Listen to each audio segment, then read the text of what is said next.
नमस्कार, मी सुवर्ण बुलेटिनमध्ये आपल्या सगळ्यांचं स्वागत।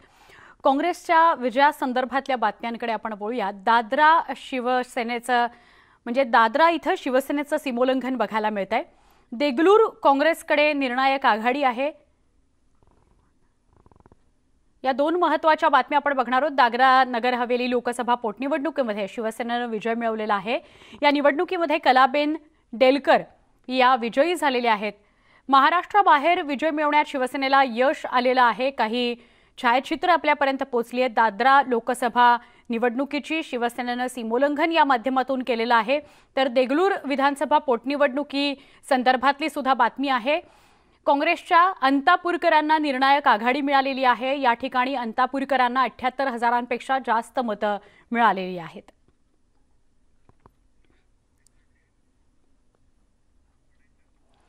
देगलूरची बातमी सुरुवातीला आपण सविस्तरपणे बघूया। देगलूर विधानसभा पोटनिवडणूक काँग्रेसच्या अंतापूरकर यांची निर्णायक आघाडी या ठिकाणी बघायला मिळते आहे। 26व्या फेरी अखेर अंतापूरकर यांना आघाडी मिळालेली आहे।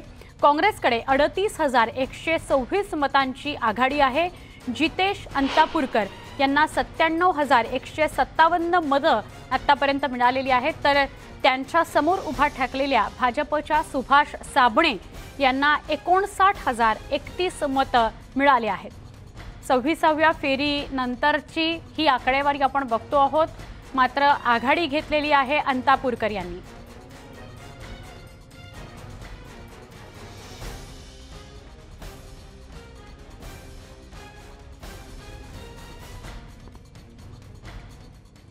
आमचे प्रतिनिधी मुजीब शेख आपल्या संपर्कात आहेत, त्यांच्याशी अधिक बोलूया। मुजीब, मतदान ज्या दिवशी होतं त्या दिवशी आपण देगलूर संदर्भात बोललो होतो। काय तिथले राजकीय आखाडे आहेत त्याविषयी बोललो होतो। आत्ताचं चित्र काय आहे, काय सांगा? बरोबर आहे, दोन्ही पक्षांनी अत्यंत प्रतिष्ठेची अशी ही लढाई केली होती। काँग्रेस असेल, महाविकास आघाडीचे अन्य नेते आणि भाजपने देखील प्रचंड या निवडणुकीसाठी लावला होता। दोघांनाही कुठल्याही परिस्थितीमध्ये ही जागा हवीच होती। त्यामुळे अत्यंत अटीतटीचा हा सामना आहे असंच वाटत होतं। अनेक राजकीय जाणकार असतील, राजकीय पक्ष असतील, त्यांनी देखील हा सामना चुरशीचा होणार, एकतर्फी होणार नाही असाच अंदाज व्यक्त केला होता। त्यानुसार मतदानाच्या दिवशी देखील काहीच असंच चित्र होतं। अनेकांनी असं मत नोंदवलं होतं की 5 ते 6,000मध्ये दोघांपैकी एक उमेदवार विजयी होईल। परंतु आज जेव्हा मतमोजणीला सुरुवात झाली तेव्हा सुरुवातीपासून काँग्रेसचे म्हणजे महाविकास आघाडीचे जितेश अंतापूरकर यांची आघाडी कायम आहे। आतापर्यंत 26 फेऱ्या पूर्ण झालेल्या आहेत मतमोजणीच्या आणि त्यामध्ये आपण अधिकची आघाडी घेतलेली आहे। जवळपास त्याचा विजय निश्चित मतमोजणीच्या बाकीत त्यानंतर होईल। पण त्यापूर्वी 2009 महाविकास आघाडीच्या नेत्यांनी कार्यक्रम साजरा केलेला आहे। 2007 मुजीब, तुम्ही असेच संपर्कात राहा। आपण बघतोय देगलूर विधानसभा पोटनिवडणुकी संदर्भातली बातमी। आमचे प्रतिनिधी मुजीब शेख आपल्याला सगळे अपडेट देत आहेत। आणि जसं ते आता सांगत होते, 26वी आणि 27वी फेरी साधारणपणे सुरू आहे। अंतापूरकर यांना आघाडी मिळालेली आहे। साबणे आणि अंतापूरकर असा मविया विरुद्ध भाजप सामना देगलूर विधानसभा पोटनिवडणुकीमध्ये आहे आणि त्यात साबणेंना 59,051 इतकी मतं आहेत। तर जितेश अंतापूरकर यांना त्याहून कितीतरी जास्त मतं मिळालेली आहेत, ज्याच्याविषयी आपण जाणून घेतो आहोत। म्हणजेच अंतापूरकर यांना 97,157 मतं आहेत। त्यामुळे मवियाच्या गोटामध्ये थोडंसं आनंदाचं वातावरण बघायला मिळतं। मुजीब, अंतापूरकरांचा जवळपास विजय निश्चित मानला जातोय, त्यामुळे जल्लोष सुरू झालेला आहे का मवियाच्या गोटात? दाबले सुभाष शिराजराव फेऱ्यांमध्ये ही मतमोजणी पूर्ण 59,026 पूर्ण झाल्यात। आपण त्याच्यामध्ये पाहतोय उत्तम रामराव इंगोले आघाडी म्हणजे ही आघाडी 4,466 आघाडी मिळाली जवळपास 42 पुंडलिकराव आघाडी जाईल असा एक 416 जल्लोषाचं वातावरण प्रोफेसर परमेश्वर शिवदास वाघमारे 136 एक प्रकारे वाघमारे 194 आघाडीचे पक्ष ते साजरा करत आहेत। अरुण कोंडीबराव दापकेकर 120। नक्की तू मुजीब असाच संपर्कात राहा, कारण तुझ्या मागून स्पीकरवरून जो आवाज येतोय तो अधिक आहे। तुझा आवाज आणि तुझं विश्लेषण नीट आमच्यापर्यंत पोहोचत नाहीये। पण देगलूर विधानसभा पोटनिवडणुकीचं थेट प्रक्षेपण आपण बघतो आहोत म्हणजे पोटनिवडणुकीमध्ये मतमोजणी आता सुरू आहे, 26-27वी फेरी सुरू आहे आणि त्याचं थेट प्रक्षेपण आणि विश्लेषण आमचे प्रतिनिधी मुजीब शेख आपल्याला कळतायत। मुजीब, साधारणपणे अंतापूरकर यांची पार्श्वभूमी, त्यांची राजकीय कारकीर्द आणि तिथे नागरिकांचा जो कल बघायला मिळाला, या सगळ्या विषयीची मांडणी आणि विश्लेषण कसं कराल?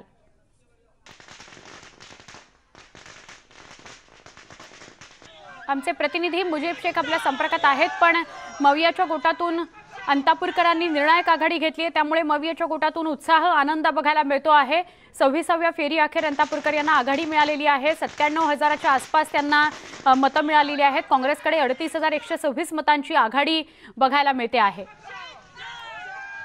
97,157 मतं जितेश अंतापूरकर यांना 26व्या फेरी अखेर मिळालेली आहेत। देगलूर विधानसभा पोटनिवडणुकीमध्ये आपण अपडेट घेतो आहोत।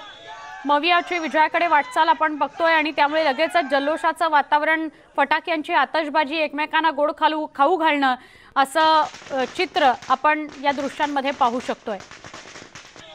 साबणे मात्र भाजपचे साबणे हे मागे पडलेले आहेत, त्यांना 59,000च्या आसपास मतं मिळालेली आहेत आणि जितेश अंतापूरकर यांना 97,157 मतं मिळालेली आहेत। म्हणजे साधारणपणे 40,000च्या आसपास मतांचा फरक पडतोय, 35 ते 40,000 मतांचा फरक पडतोय। मुजीब शेख आपल्या संपर्कात आलेले आहेत। मुजीब, तुमचा आवाज नीट आमच्यापर्यंत पोहोचत नव्हता, त्या ठिकाणचं वातावरण, आता जी आघाडी अंतापूरकर यांना मिळालेली आहे आणि नागरिकांचा कल, या सगळ्याचं विश्लेषण तुम्ही कसं कराल? बरोबर आहे। खरं तर ही अत्यंत अटीतटीची आणि चुरशीची लढाई होती। अशोक चव्हाणांची प्रतिष्ठा या निवडणुकीमध्ये कोणाला लागलेली होती, तर भाजपने देखील खूप जोरदार प्रचार इथे केला होता। कुठल्याही परिस्थितीमध्ये भाजपला अशोक चव्हाणांच्या या गडाला हादरा द्यायचा होता आणि पंढरपूरची पुनरावृत्ती करायची होती। त्यांचं कारण असं की महाराष्ट्राची ही जनता जी आहे ती महाविकास आघाडीच्या बाजूने नाहीये, त्यांचा कल जो आहे तो भाजपाकडे आहे, असं या निवडणुकीतून भाजपला दाखवून द्यायचं होतं। त्यानुसारच भाजपचे अनेक ज्येष्ठ नेते देखील, मोठे नेते या विधानसभेच्या प्रचारामध्ये उतरले होते, मैदानात उतरले होते। काही केंद्रीय मंत्री देखील प्रचारासाठी आले होते। दुसरीकडे अशोक चव्हाण आणि महाविकास आघाडीच्या नेत्यांनी देखील दमदार प्रचार असा केला। अशोक चव्हाणांनी तब्बल 12 दिवसामध्ये 70हून अधिक सभा या मतदारसंघामध्ये घेतली होता। स्थानिक प्रश्नासोबतच अशोक चव्हाणांनी सातत्याने महागाई, इंधन दरवाढ हे मुद्दे महाविकास आघाडीचे नेते मांडत होते, तर दुसरीकडे स्थानिक प्रश्नासोबतच भाजपकडून मात्र वैयक्तिक टीका टिप्पणी अशोक चव्हाणांवरती केली जात होती, जसं की इथली पुढची ईडीची कारवाई ही होईल की नांदेडमध्ये होईल अशा। पण म्हणजे मुजीब, भाजपच्या गणितांविषयी बोलायचं झालं देगलूर विधानसभा पोटनिवडणुकीबाबत, तर ती गणितं सगळी फसलेली आहेत असं म्हणावं लागेल। बरोबर आहे, कारण की सर्वात महत्त्वाचं आता असं वाटतंय की भाजपनं जो उमेदवार निवडला तर तोच मुळात त्यांचा हा पहिली कदाचित चूक असू शकते, कारण की यापूर्वी जेव्हा 2018-19 जी निवडणूक झाली की त्यावेळेला सुभाष साबणे हे शिवसेनेकडून विद्यमान आमदार म्हणून त्यांनी निवडणूक लढवली होती, परंतु रावसाहेब अंतापूरकर यांनी त्यांना 22,000हून अधिक मताधिक्याने त्यांना हरवलं होतं। म्हणजे अर्थातच 2 वर्षापूर्वी त्यांना मतदारांनी नाकारलं होतं, पुन्हा त्यांनाच उमेदवारी देणे हे कुठेतरी भाजपने पहिली चूक केली। दुसरा महत्त्वाचा मुद्दा म्हणजे भाजपने प्रचार खूप जोरदार पद्धतीने केला। त्यांचे अनेक नेते इथं नांदेडमध्ये तळसोड होते, त्यांनी प्रचार देखील केला, परंतु अशोक चव्हाणांचं जे सूक्ष्म नियोजन जे होते निवडणुकीत ते कुठेतरी भाजपला भारी पडलं। सर्वात महत्त्वाचा विषय म्हणजे अशोक चव्हाणांचे जे मेहुणे आहेत भाजपमध्ये, त्यांचा या मतदारसंघामध्ये बऱ्यापैकी प्रभाव आहे, ते मात्र ऐन वेळेला काँग्रेसमध्ये आले, त्यामुळे काँग्रेसला त्याचा देखील निश्चितपणाने फायदा झाला। एकंदरीत अशा नक्की 3 महत्त्वाचे मुद्दे आपण मुजीब सांगताय जे अत्यंत महत्त्वाचे आहेत।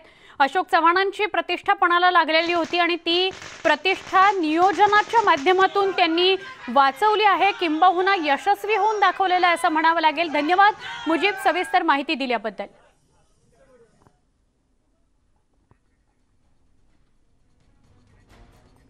तर दादरा नगर हवेली संदर्भात आपण बोलूया। दादरा नगर हवेलीमध्ये लोकसभा पोटनिवडणुकीत शिवसेनेच्या कलाबेन डेलकर या विजयी झालेल्या आहेत। कलाबेन डेलकर विजयी झाल्यामुळे शिवसेनेनं सीमोल्लंघनच केलंय असं म्हटलं जात आहे। महाराष्ट्राच्या बाहेर शिवसेनेचा हा पहिलाच विजय आहे। दादरा नगर हवेलीचे खासदार मोहन डेलकर यांनी मुंबईत आत्महत्या केल्यामुळे दादरा नगर हवेलीची जागा रिक्त झाली होती। या जागेवर पोटनिवडणूक घेण्यात आली। या निवडणुकीमध्ये शिवसेनेच्या कलाबेन डेलकर यांनी बाजी मारलेली आहे।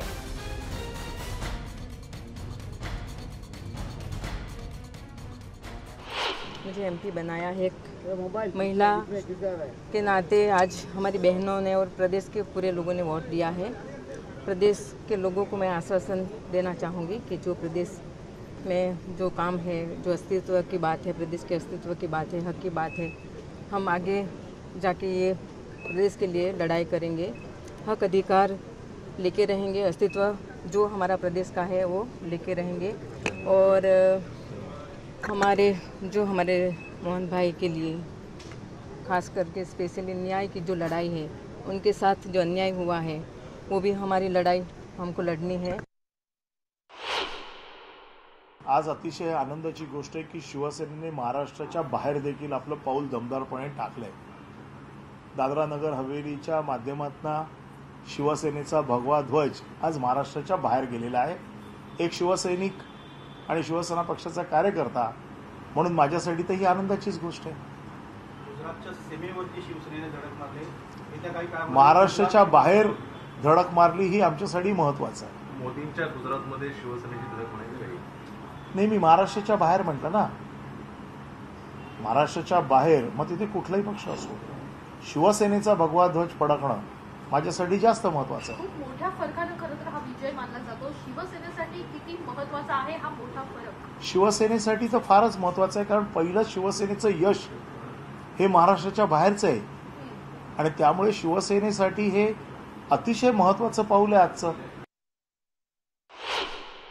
त्याच हुकुमशाहीला कंटाळून मोहन देलकर यांनी आपली जीवनयात्रा मुंबईतून संपवली आणि त्यांच्या आत्महत्येसंदर्भातल्या ज्या पत्रात त्यांनी भावना व्यक्त केली होती की मला महाराष्ट्रातून न्याय मिळेल म्हणून मी महाराष्ट्रात आत्महत्या करतोय। महाराष्ट्रानं त्यांना न्याय देण्याचा पुरेपूर प्रयत्न केला। SIT त्यांच्या संदर्भात सुरू आहे, आत्महत्येसंदर्भात, तिथूनही न्याय मिळेल। शिवसेना त्यांच्या कुटुंबाच्या पाठीशी ठामपणे उभी राहिली, विजय प्राप्त झाला आणि आता शिवसेनेचे 22 खासदार हे दादरा नगर हवेलीचे प्रश्न घेऊन उभे राहतील। एक छोटासा ब्रेक, अजून काही बातम्यांसह काही क्षणात पुन्हा भेटूया। पहा फक्त न्यूज 18 लोकमत।